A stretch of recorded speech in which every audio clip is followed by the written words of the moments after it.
Good afternoon, everybody, and welcome to Small Biz Updates. This is a collaboration between NCTV 18 and the Nantucket Chamber of Commerce as part of the Keep the Rock Solid campaign. Today, I wanted to welcome Marina Jube, our Director of Marketing at the Nantucket Chamber of Commerce, as well as Margaret Laforest and Susan Whitaker. They're joining us from the Massachusetts Office of Business Development, and they're the regional directors of the Greater Boston area. So welcome, everybody. Thanks, Kristie. So we're going to start off talking about the phased reopening of Governor Baker's plan. I'm going to hand it over to you, Margaret, to walk us through the phases. Okay. So on May 18th, Governor Baker announced the Reopening Advisory Board's report. The board was co-chaired by Lieutenant Governor Karen Polito, as well as Secretary of the Executive Office of Housing and Economic Development, Mike Keneally. The Mass Office of Business Development is the executive office, the Baker and Polito administration's executive office economic development team, and we report under Secretary Mike Keneally. We've been very engaged in this process. In normal times, we would be interfacing with companies about connecting them to the various resources and programs and incentives offered by the Commonwealth and any of our partner agencies. So Sue and I will be familiar faces to you and be happy to also work with companies in that capacity. But today we're here to focus on reopening our economy. We are currently in phase one still. Was started on May 18th, and just to be clear, the only date certain is May 18th. We are under the Safer at Home advisory, and all residents who are at high risk for COVID-19 should remain home except for essential needs. Residents are required to cover their face when they cannot maintain 6 feet of social distancing in public. And it's very important for those businesses, if an employee or a customer is not wearing a mask, that you ask them why they are not wearing the mask. Because if it is for medical or religious reasons, you need to be making accommodations in the workplace and in your place of business. As for the phase progress, Governor Baker did announce that yesterday, Monday, June 1st, he announced an executive order allowing phase two businesses to begin this week to bring their employees back to work to prepare for the start of phase two. And on Saturday, June 6th, Governor Baker will announce the date that phase two begins. Just to be clear, this looks like forward progress is what we were hoping for, but it may be that we need to go backwards through the phases. So we could get into phase two as anticipated, need to return if the public health data shows, we may need to return to phase one. We could get to phase three and then maybe need to return to phase two. That could be done by industry, that could be done by region, that could be done throughout the Commonwealth. But we are optimistic with the governor's scheduled date to announce the start of phase two. So you saw a few weeks ago that Governor Baker announced the mandatory workplace safety standards for reopening. And this is how businesses are going to address social distancing, hygiene protocols, staffing and operations, and cleaning and disinfecting. I should mention that all of the slides Sue and I are going to be showing you today are from mass.gov/reopening. They are directly out of the Reopening Advisory Board report. So any of this information you can access, and we're happy, Kristie, to send them over to you as well to post on the Chamber website. What must your business do prior to opening? So first, we want you to go to mass.gov/reopening, scroll down, and there's a link, when can my business reopen? Click on that, and that is where you're going to see the guidance and determine the phase for your industry. All businesses must complete the COVID-19 control plan. This is a written document that is going to address how you are meeting those mandatory workplace safety standards that we've been talking about. Once this is complete, you're going to keep this on the premises. You do not need to return it into the state. You do not need to return it into your local Board of Health. This is a working document to be kept at the business. If you have multiple locations, keep this at each location. Every location must also have the compliance attestation poster visible. And this is to really send the message to your employees as well as your customers that your business has taken the steps to safely reopen and is self-attesting that you're in compliance with your COVID-19 control plan. This poster is a must. It must be posted publicly visible and really helps send the message and build that confidence, not only in your employees, but in the consumer that your business has safely reopened. The other two posters that must be displayed are the employer poster as well as the worker poster. They're very similar. This is similar to kind of HR documentation you're used to posting for your company, and needs to be also posted in a visible location. Employer poster talks about what are the steps that you as an employer have completed. In the worker poster, what is expected of the worker. In the compliance, in the control plan, it addresses that you're required to train your employees on the mandatory workplace safety standards. Not a must, but a great best practice when you're training your employees and providing this information. Some employers are sending it in writing, asking the employees to acknowledge and to sign that they've received the training and they're going to abide by the mandatory workplace safety standards. The sector-specific protocols and best practices. This is really the bulk of the information that is laying out by industry what is expected of you to safely reopen. You'll see that this varies depending on what your sector is, but you'll see a lot of the language carried forward. It talks about reduction in capacities, if it's an office space being at 25% capacity, the retail space at a 40% capacity. And this is the most important, aside from these other documents, the sector circular. There's a lot of information out there.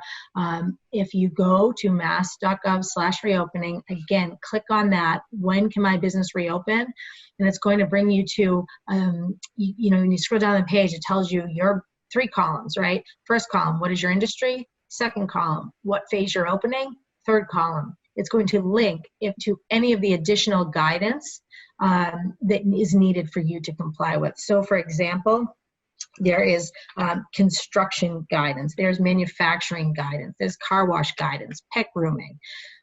There's a whole gamut, and we're releasing it for everybody, each sector as appropriate, and that's where you're going to find it. Just this past few days, the most recent announced was the retail guidance, the restaurant guidance, and the accommodations guidance. So your outdoor education and outdoor recreation has substantial guidance links as well. So you really, if those are the industries you're in, get to the website and find what is appropriate for you. There have been some updates. For example, the restaurants in phase 2, it's been clarified that outdoor dining is going to start when phase 2 begins, with indoor dining following later. A lot of advocacy for gyms and fitness studios. Currently, they're allowed to operate small outdoor fitness classes, and that's up to 10 people. That includes the instructor, right? So there's guidance about, advanced registration, advanced payment, really minimizing that personal contact and these space limitations to conduct that class safely. In phase 2, they're going to expand it into some personal training. You're going to want to, if that's your business, get onto the website and find out those sector-specific protocols for you. Obviously, beaches, summer is here in Nantucket, and the beach guidance has been released with the beach management plans. They're talking about in phase 1, 12 feet between your beach blankets, and really reducing that into phase 2 with 6 feet. We really want to have people enjoying the outdoors, and you'll just see the changes in the outdoor recreation guidance. I'll send that slide deck to you as well to make sure they have that at the chamber, easily accessible. On the sector-specific and the COVID control plan, the enforcement of these is done at the local level with your local Board of Health. It's a partnership with the State Department of Public Health, with the Division of Labor Standards, in some cases local law enforcement. We're having you self-certify.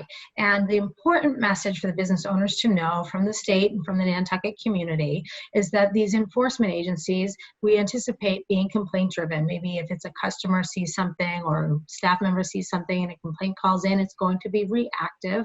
And when these enforcement agencies were to respond, the business message is, we, the enforcement agencies, if they are called to your business, are there to help you.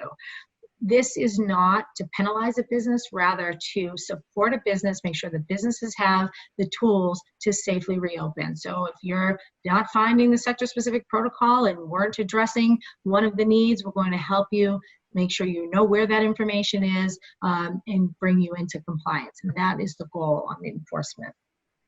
Okay, child care. And currently, child care facilities are closed, except for those that were deemed essential. And the essential services childcare capacity has been expanded to anyone needing childcare. In phase 1, we are really sending the message that if you can, a family can avoid group childcare, to please do so. But if you do need access, there is a portal at mass.gov/reopening, and you can scroll down and click on a community, enter a community, and we'll propagate what childcare facilities are accepting. There was additional guidance around youth sports for phase 2, about summer camps and recreational day camps. So that information for those facilities is being posted. So you'll want to stay in touch with who is going to be able to open in phase 2 around that as well. We really recognize the need for childcare in reopening our economy. And there's been an active group working on that. Transportation is another one, with the public transit for phase 1. What has not really much has changed compared to the stay-at-home order, and we are adding services into phase 2. Also, for personal protective equipment, I'm sure the chamber in Nantucket has some great chamber members that are selling this on island. But if not, if you're looking to source you need a larger scale, the Massachusetts has invested much into our local manufacturers that have pivoted their production lines to create PPE so that Massachusetts could have the supply we needed. And those vendors have been vetted and are posted so that if you need masks, surgical gowns, or what the equipment is you need, there's a drop-down menu and it shows you and directs you to that information. I've also been a part of the Cape Cod Reopening Task Force that meets twice a week. It is led by, co-chaired by Senator Julian Sayre, as well as Wendy Northcross from the Cape Cod Chamber of Commerce. And Wendy is also a part of the subcommittee for hospitality for the Reopening Advisory Board. They are working on a substantial the guidance for the tourism industry, and knowing that that is of important value to the Nantucket community. When I receive that information, we'll share that with you, of course, as soon as we receive it with the Nantucket Chamber. But we recognize the tourism and hospitality needs for your summer economy, and we'll be providing that as soon as we have that. You'll see there's substantial guidance and information, like the fishing charters are up and going, boating charters are up and going, outdoor recreation. And so I'll make sure that that document is available to you. It really is laid out well and will help those industries navigate. And so we'll post that on the chamber, give that to the chamber to post on their website. This is the contact information slide for the Mass Office of Business Development. There are 6 of us that cover the Commonwealth for the Baker-Polito administration, and we are happy to field questions. I know we were unable to have the public join us today, and want to make sure that you know we are available for you, both Sue and I. And if you call us or email us, we're the humans at the end of the line that are going to make sure to be responsive to you. So we do welcome you to contact us. And with that, I will turn it over to Sue for an update on our Executive Office of Labor and Workforce Development. Thank you so much, Margaret. I appreciate that. So to kind of share with you a little bit of an update with unemployment insurance, we have continued to see a decrease in unemployment insurance claims. This past week, there were roughly 38,000 new claims which were filed, which is roughly around 460% of 460 decrease in claims from the previous week. There has been a significant amount of impact on the system, as one can imagine. So Secretary Rosalind Acosta, who heads up Labor and Workforce Development, has taken a customer service staff from about 50 who supported unemployment claims to now over 1,900 employees to support all of the calls that are coming in. So they are roughly serving between 30,000 and 40,000 returning calls and receiving inbound and making outbound calls a day. In addition, they are also hosting virtual town halls on a daily basis, which is a place where individuals can go and where they can have claimants can address their questions and needs and have those met. They are being conducted in English, Spanish, and in Portuguese. Those are done daily and can be found online. And over 260,000 constituents across the Commonwealth have participated in these virtual town halls. So a press release was issued by the Executive Office of Labor and Workforce Development last week sharing that they have been impacted as part of a nationwide scam where personal information has been taken from a prior national data breach, and where individuals are attempting to file fraudulent unemployment claims. So it's very important if you or one of your employees have been impacted, meaning they have received a letter stating that they have applied for unemployment and they actually never had applied, that it's very important that they are directed to the unemployment insurance website, and I will have the link posted here, where you can fill out a form where you can show that you have been impacted by this fraud. And if you're not comfortable filling out the form, there's also a phone number that you can call, and I'll provide that number as well. In addition to just the nightmare that this is causing for individuals who've been impacted, it's also now causing the state to tighten up their security, which is having an impact on individuals who do have claims that are looking to get their unemployment, and now it's slowing up the process for them who actually need to collect their unemployment insurance. So it's a very unfortunate turn of events. On some better news related to unemployment, Governor Baker signed a new law last week that expanded certain benefits for the unemployed and protected employers from negative impacts to their experience ratings due to the COVID-19 crisis.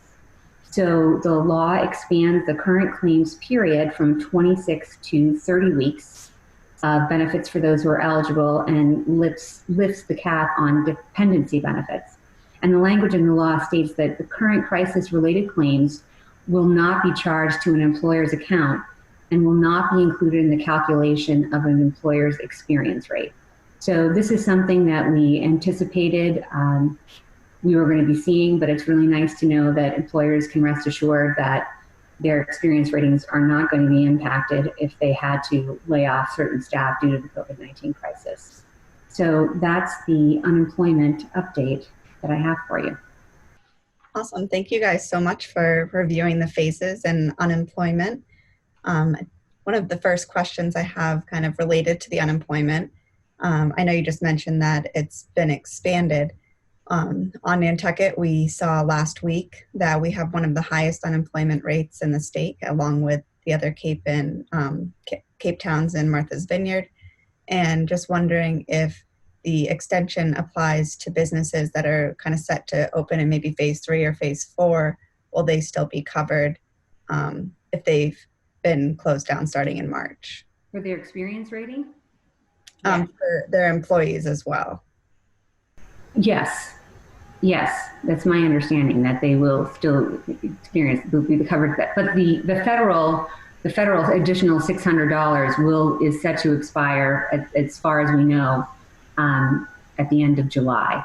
So I believe it's July 26th is the last time those $600 additional payments will be dispersed.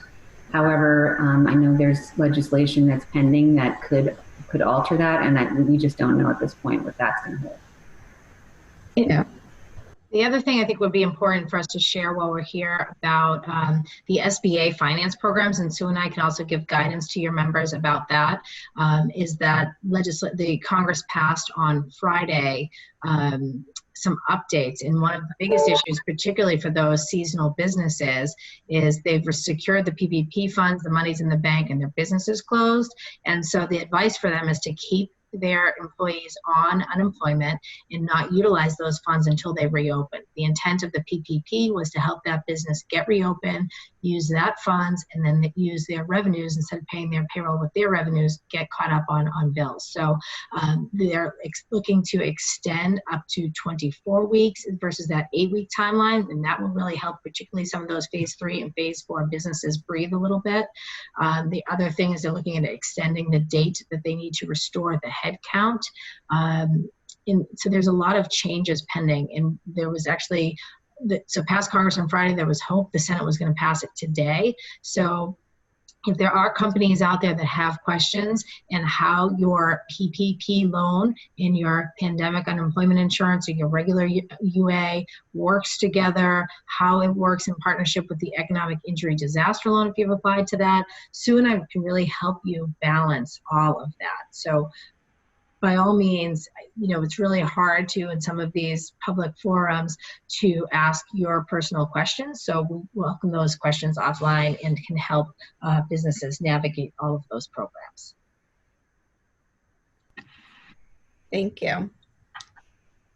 One of our other questions that we received is that, I know right now May 18th was the date we know we're in phase 1. Does it look like the data is trending that we're moving to phase 2 in that 3-week period? So the May 18th is the only date certain, right? May 18th was the start date. The phase time between phases is 3 weeks. This week, Governor Baker announced that phase 2 businesses can bring their employees back to work starting this week to prepare for reopening. And the reopening in start of phase 2 is going to be announced on Saturday.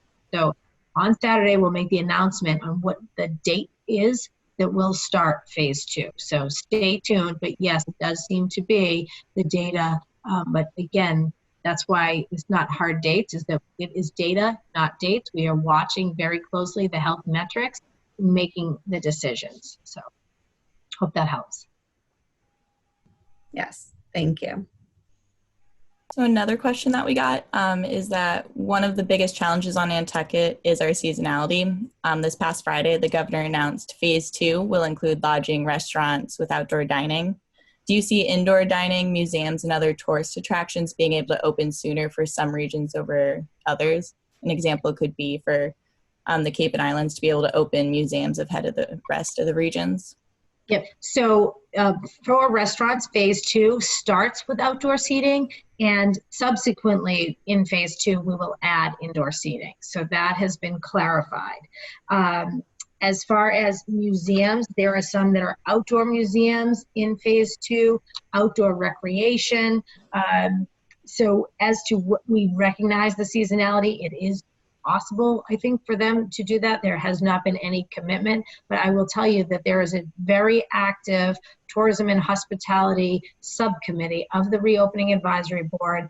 As you know, Nantucket business owner from Cape Air, Linda Markham, is on the Reopening Advisory Board and well representing Nantucket for the administration. And that she believes she's also part of that subcommittee group. So we are anticipating updated guidance. There is a very strong advocacy in tourism and hospitality. I don't have additional information to share with you at this time, but know that as soon as we have it, we will get that to you. Well, thank you. So you also mentioned that phase 1 opened beaches with the 12 feet social distancing, and then phase 2 is going to adjust that to 6 feet. Do you have you been getting the feeling from hearing from others at the state level that this might be a trend where, phase 2 will roll out something where retails can open at 40%, and maybe in phase 3 that would be relaxed a little bit? Correct. And in particular, there's specific outdoor recreation guidance that's been released, and it really spells out what phase and what expanded services through the phases. So like classic example, right now, the medical, right? It's highly preventative care, it's pediatric care. People are ready to go to the dentist. When can that happen? So as we get through the phases, additional services will be allowed by the sector. So yes, that is the plan, but the details are not all determined as of yet specifically. Thank you.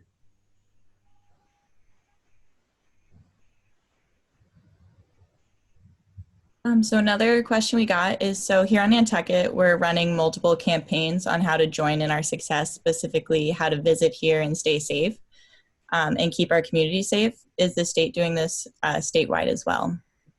Yes, so they are working on a marketing campaign and specifically a tourism and seasonality. There's been very strong advocacy in particular for the Cape and Berkshires, two regions of the Commonwealth that are particularly affected. And as you know, reopeningcapecod.org has been the task force co-chaired by Senator Sear and Wendy Northcross that is trying to be really communicative with that information as well. Perfect, thank you. You go on to mass.gov/reopening and you can't find the specific details for your business or industry. Is there an email or a person to contact for questions? Yes, so you can submit a question directly. So there's been a lot of industry wanting to advocate, and there's clearly some need for clarification or something not applicable. And if it's a question, the Executive Office of Housing and Economic Development team is responding. But if it's advocacy, it's being integrated into the committee and the subcommittees that are working on the guidance. So, for example, the personal fitness center gyms have had a lot of advocacy when they found out they're in phase 3, saying we can do this safely, we can do it outdoors. And so a lot of that input could come through this portal. So if you scroll down that page, it shows you where you can submit your question or feedback. And we welcome you to do that. Sue and I here are also available as a resource. And I know, Kristie, I want to thank you for your participation every Friday. Our office, through the Executive Office of Housing and Economic Development, Secretary Mike Keneally hosts a call for the Chambers of Commerce with Lieutenant Governor Polito, as well often as the Secretary of Labor and Workforce Development, Rosa Costa. And you're always participating on that. So we do appreciate that you and I and Sue are able to work together throughout the week. So as you have questions, you know how to get in touch with us, and we really encourage you. That is why we are the field team and are to be there to be responsive to you and to your members. Thank you. And I know Marina's participated in those calls as well, and we find them so valuable. As soon as we get off the call, we have information for our members, and it's such a great resource to have for chambers and business organizations. Marina, do you have any other questions? No, I think that's it. I want to thank you both for coming on today, and Marina and I are going to hop on to talk a little bit about some chamber updates that are going on, and you guys are welcome to hop off, and we will plan to have you guys back in a couple of weeks as we move through these phases. Thank you very much. So Marina, we have some updates going on at the chamber. Do you want to start by mentioning what's coming up this week? Yeah, so this Thursday at 2 p.m., we are going to be having a webinar with Schwartz Hannum PC. It's going to be on reopening the workplace in the new normal and what to expect and how to prepare for that. You can register online at nantucketchamber.org/chamber, and there's also more information on there as well. Awesome. And we're very thankful last week to have Will on this show. And so it'll be an expansion of that with very helpful information. Schwartz Hannum has been doing these webinars every week for different businesses and chambers and schools, and it's so much valuable information. So we're very lucky to have them again this week, kind of all to ourselves. Yeah. Kristie, there are definitely some webinars coming up about retail. Could you elaborate on that? Of course.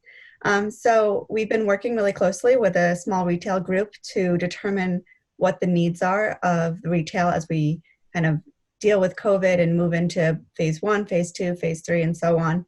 And so in the next couple of weeks, we'll be hosting a workshop on how to set up e-commerce.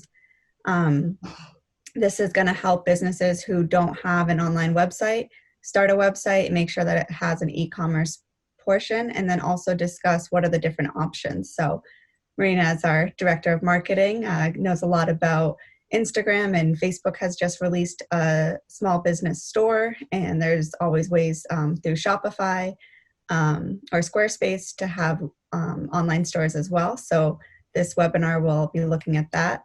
We're also looking to have information about how to reconfigure your store, how to make it compliant to COVID, how to think through how people are going to be walking around, how would a customer kind of get through your space. And so talking with architects and things like that. And we will continue to talk about kind of how to market in the world of COVID. So those are all in the works, and we'll be working to put those out to our members as soon as possible. Perfect.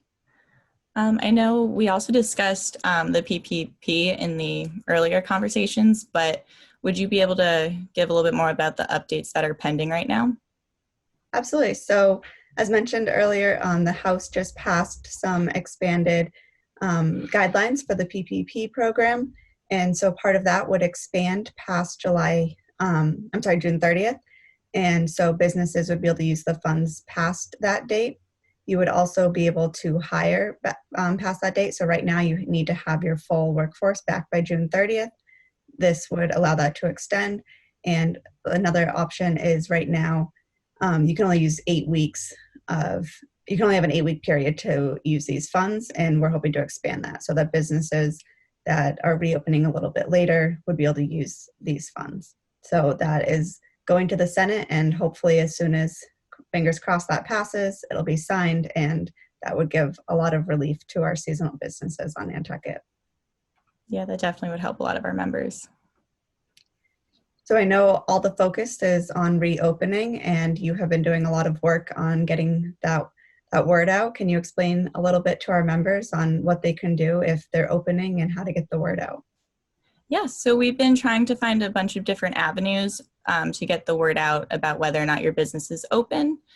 We've done whether or not your restaurant is open on our COVID page on our website. And on top of that, we are also creating a category in our directory of any business that is open. So it's not just retail or restaurants, but it's every single business. Even the ones that didn't necessarily close during all of this can also be on there. So the ones that are working remotely. We've also created through our new app a visit widget. It's an interactive map. We have all the open retail and all of the open food and drink options, and people can plan where it is on the island to where they are and save it to what we call their plan. And to get onto that, all you have to do is email me, Marina at nantucketchamber.org, and I can put you on those lists. Another recommendation I have for any chamber member is to log into your member portal. And when you log in, you're going to go to your web section and update your description. And in there, you're just going to say that you're open. You can add your hours, any protocols that you have, or the way to shop. So those are definitely all ways that you can tell the world that you're open. Awesome. So to recap, we have the What's Open page. You can be on our app, the Visit Widget app, and you can update your member portal. So all ways to interact with the chamber and let our community and our visitors know you're open. And how do you download the app, Marina? So all you have to do is go to nantucketchamber.org on your mobile device, and it'll pop up and have a view in the App Store, and then you just download it that way.